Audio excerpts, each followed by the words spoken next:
Bonjour à toutes et à tous, est-ce que c'est le moment d'acheter des alts ou pas? Restez avec moi jusqu'au bout, je vais vous expliquer clairement dans quel contexte nous sommes actuellement. Si ça vous intéresse, je ferai une petite parenthèse sur l'analyse du BTC en fin de vidéo. Je viens tout juste de passer la barre des 10 000 abonnés et je tiens vraiment à vous remercier pour votre confiance. Laissez-moi au moins une semaine, je vous prépare une belle surprise. Je publie cette vidéo suite aux nombreux messages que j'ai reçus en lien avec cette question. Dois-je investir dans les alts ou pas? Alors, tout d'abord, merci à toutes celles et ceux qui me font confiance, mais sachez que je n'ai pas la science infuse et que même si le cours du BTC est parti dans la direction que j'ai évoquée plusieurs fois dans mes vidéos, je pourrais très bien avoir tort la prochaine fois. Et sachez qu'être un bon analyste ne se résume pas à avoir raison, mais plutôt aux arguments que nous partageons pour schématiser notre scénario. Alors, c'est un marché très difficile à lire pour plusieurs raisons, notamment la volatilité, les délits d'initiés, le manque de liquidité, les régulations, etc. Avant de commencer, je vous invite à rejoindre ma newsletter afin de bénéficier gratuitement d'une mise à jour régulière du marché des cryptos. Allez-y, c'est gratuit, j'ai encore envoyé un mail ce matin. Maintenant, j'attire votre attention sur l'un des commentaires que j'ai reçus à ma dernière publication. Raphaël poste un commentaire tout à fait légitime en s'adressant à des analystes qui auraient estimé le BTC à 100 000 $ pour 2021. On n'y est pas encore. Plusieurs réponses sont bien sûr intéressantes, mais je vous invite à lire celle de Jamel. Je suis désolé, mais Jamel a dit la stricte vérité pour au moins 95% d'entre vous. Réfléchissez bien à cela et vous allez certainement trouver des solutions pour vous placer avec les gagnants. Allez, maintenant je vais enchaîner avec les alts. À votre avis, pourquoi cela fait presque un an que je ne vous partage plus d'analyse fondamentale? J'ai tout simplement compris que ça ne servait à rien de présenter des projets porteurs, même les plus légitimes, tant que nous n'avons pas des signaux puissants en faveur des alts. Quand je présente un projet intéressant, j'ai beau dire pendant un quart d'heure que ce n'est peut-être pas le bon moment pour investir, je sais pertinemment qu'il y a une partie d'entre vous qui vont foncer direct sur un exchange pour en acquérir au plus vite. Je comprends, c'est pour cela que j'ai décidé d'arrêter de partager des analyses fondamentales tant que nous n'avons pas des signaux de reprise. Pourtant, franchement, il y a quelques magnifiques projets que j'aurais aimé vous présenter, mais ça ne sert à rien encore une fois. En 2017, ça ne faisait que monter, et du coup, personne ne s'intéressait à l'analyse technique. Les analyses fondamentales cartonnaient sur toute la toile. Aujourd'hui, si moi, je vous partage une pépite, tout le monde s'en fout, et j'ai juste envie de vous dire que vous avez bien raison. Si vous voulez monter dans le train, il ne faut pas juste miser sur la chance, quitte à prendre un peu le train en retard. Votre priorité, c'est de vous assurer qu'il va bien vous emmener à la bonne destination. Ne vous faites pas avoir par les charlatans qui ne font que des affirmations. Comment est-ce que c'est possible de dire avec conviction combien le Bitcoin va valoir dans un an et que personne n'est capable de dire avec certitude combien il va valoir dans une heure? Alors nous y voilà. Le BTC marque un plus haut annuel à hauteur de 73% en date du 5 septembre. Je vais provisoirement enlever Ishimoku. Depuis, les deux sommets se sont situés plus bas. Cela nous a permis de tracer une oblique avec plusieurs points de contact. La divergence baissière sur l'oscillateur RSI nous a confirmé un essoufflement du Bitcoin contre les alts. J'ai tracé une modeste oblique en dessous. Même si elle n'est pas très pertinente, nous pouvons quand même apercevoir un petit triangle.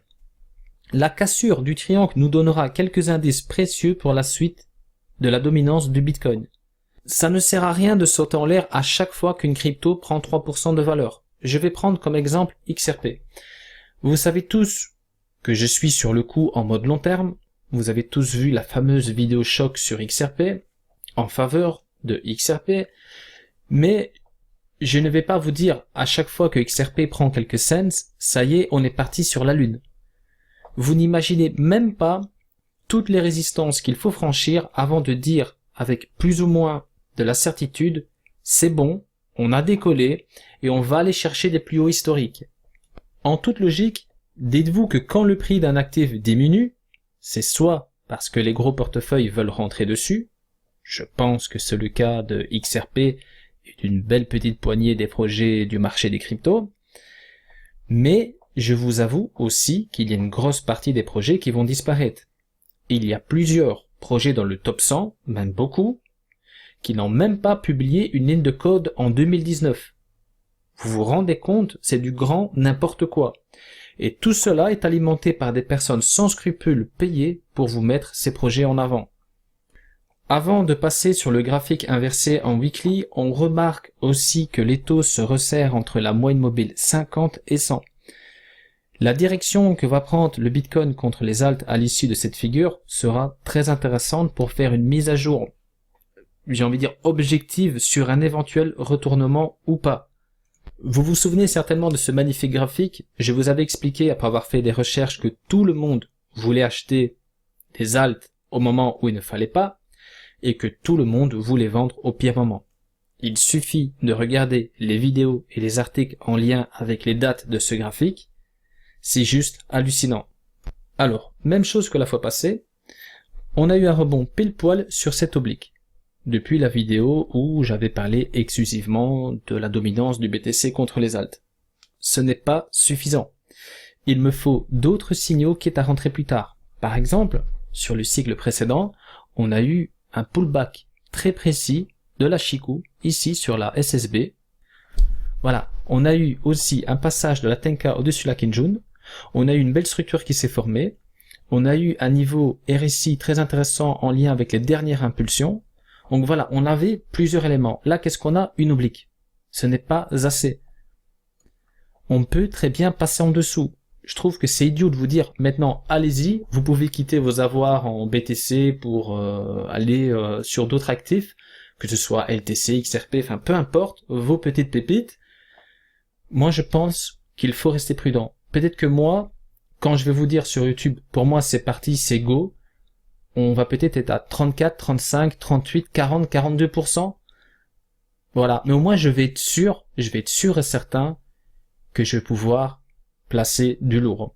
Mais là, maintenant, oui, si vous avez des stops, vous voulez tenter le coup là maintenant? Oui, pourquoi pas? Si vous avez des stops, si vous vous contentez juste d'une oblique, ou d'une moyenne mobile, ou que sais-je, parce que j'en vois aussi juste pour une moyenne mobile, ça y est, c'est parti, je me positionne.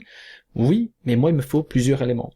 Donc voilà, encore une fois, je sais que tôt ou tard, on va avoir un retournement des alts, parce que, bon, vous connaissez mon avis au sujet du Bitcoin, au sujet des projets porteurs, au sujet des sociétés, des partenariats, tout ça. Donc voilà, pour moi, les institutions rentrent dans ces projets-là, et encore une fois, tout le monde va se faire surprendre, et il sera encore une fois trop tard après d'investir, parce que de nouveau, il y aura des retraits de bénéfices, c'est tout à fait naturel. Un marché, c'est comme ça, c'est pas toujours ça monte et ça s'arrête pas. Il faut des corrections. Il y a toujours des essoufflements d'acheteurs, de vendeurs, peu importe, ça bouge et c'est grâce aussi à la volatilité qu'on peut faire des plus-values. Et ça, ne l'oubliez pas. La volatilité, je sais que c'est dangereux, mais en même temps, c'est grâce à elle qu'on arrive à engendrer des bénéfices, à accumuler nos bagues, etc. Tout ça pour vous dire que, comme je vous l'avais dit, elle commencera tôt ou tard. Ne pensez pas que cette purge est négative, bien au contraire. Il y a énormément d'arnaques dans le marché et il fallait absolument passer par là avant d'entamer une nouvelle vague haussière. C'est un mal pour un mieux. Il y a beaucoup trop de projets qui portent préjudice au marché des cryptos. Ce marché manque de crédibilité et c'est du coup tout à fait naturel que ça se passe ainsi. Alors maintenant, comme promis, je vais vous parler un petit peu du BTC. Je suis en mensuel. Regardez le RSI, c'est juste magique. Je vous ai tracé une perpendiculaire pour vous montrer à chaque fois le bottom ici du précédent cycle baissier. Boum, pile poil. Notre dernier bottom. Boum, pile poil sur les mêmes niveaux. Ça fait 3 mois que je vous dis que le Bitcoin va corriger. Ici, tout le monde voyait le BTC à 20K. Et maintenant, j'en ai même vu dire que le BTC allait passer en dessous les $3000. Donc les mêmes personnes qui le voyaient à 20 000. Moi, j'ai juste envie de vous dire que tout est possible, mais que d'après ma lecture, les probabilités m'indiquent que vous ne verrez plus un BTC à 3000 $. Regardez bien mes niveaux mensuels, ils sont légèrement différents de ceux en weekly, mais ça, ce n'est pas du H1, c'est du très lourd. Alors, il y a un détail très intéressant que j'ai remarqué, c'est que nous n'avons jamais eu 3 bougies successives dans une vague haussière, et là, nous en avons eu 3. En plus de cela, j'ai remarqué aussi que toutes les corrections dans la précédente vague haussière ont eu une moyenne de 37-38%. Cette dernière correction correspond à 43% et demi. Ça ne veut pas dire que la tendance de fond haussière est compromise, mais il va falloir que les acheteurs se réveillent avant que les vendeurs surprennent à nouveau toute la cryptosphère. Merci à toutes et à tous pour votre attention, j'espère que la vidéo vous a plu et si c'est le cas, n'hésitez pas de m'encourager avec un petit pouce bleu qui fait toujours plaisir. Activez la petite cloche et abonnez-vous à ma chaîne pour ne pas manquer les prochaines vidéos que je vais publier. À très bientôt, restez prudents sur le marché.